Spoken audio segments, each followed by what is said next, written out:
Gajanan developers Pune यांच्याकडून आता पंढरपुरात इस्मानी कलश मंगल कार्यालय येथे साकारला जातो आहे भव्य गजानन टॉवर 10 मजली ट्विन बिल्डिंगचा प्रकल्प। मजबूत आरसीसी फ्रेम रचना, पायांसाठी वायू प्रतिबंधक उपाययोजना, आयएस मानकानुसार भूकंप प्रतिरोधक आरसीसी रचना असलेल्या गजानन टॉवर मध्ये उपलब्ध आहेत अत्याधुनिक सुविधांनी युक्त 1022 स्क्वेअर फुटाचे 2 बीएचके फ्लॅट्स, सुशोभित प्रवेश कक्ष, सामायिक क्षेत्रासाठी अत्याधुनिक सुरक्षा यंत्रणा, लिफ्ट आणि सामायिक क्षेत्रासाठी वीज बॅकअपची सुविधा, स्वतंत्र अग्निशमन यंत्रणा, 2 मजली पुरेशी पार्किंग व्यवस्था, प्रत्येक कार पार्किंगच्या ठिकाणी स्वतंत्र एव्ही चार्जिंगची सोय, सोलर वॉटर यंत्रणा, प्रत्येक सदनिकेसाठी इन्व्हर्टरची सोय। इस्मानी कलश मंगल कार्यालय शेजारी साकारल्या जात असणाऱ्या गजानन टॉवर मध्ये आजच आपल्या हक्काचा आणि आधुनिक सुविधांनी परिपूर्ण अलिशान साठी संपर्क क्रमांक 7676760025। नाशिकमधील भोंदूबाबा अशोक खरात प्रकरणात एसआयटी आणि ईडीला मोठं यश आलंय। पोलिसांना मोबाईलमधील डिलीट डेटा रिकव्हर करण्यात यश आलं असून त्यामुळे मोबाईलमधून अशोक खरातचे डर्टी सिक्रेट्स समोर येण्याची शक्यता आहे।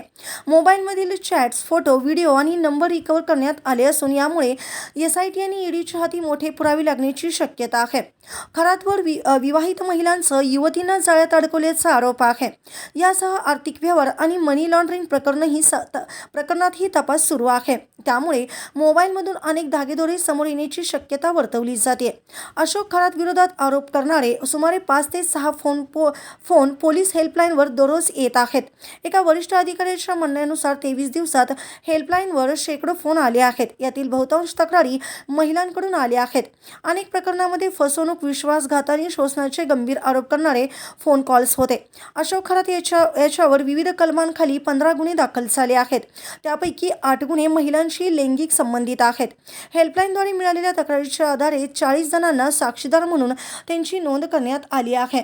खरातच्या शिवनिका ट्रस्टचे उपाध्यक्ष डॉक्टर जितेंद्र शेळकेंच्या अपघाती मृत्यूवरून घातपाताचा संशय बळावला आहे।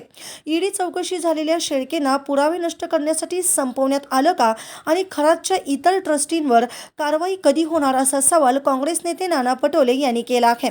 शेळकेंच्या मृत्यूवरून ठाकरे गटाच्या सुषमा अंधारे आणि अमोल मेटकरी यांनीही संशय व्यक्त केलाय। ताज्या घडामोडी पाहण्यासाठी आमच्या YouTube चॅनलवरील PVR म्हणजेच पंढरी वार्ता या न्यूजला सबस्क्राइब करा आणि शेजारील बेल आयकॉनवर क्लिक करा।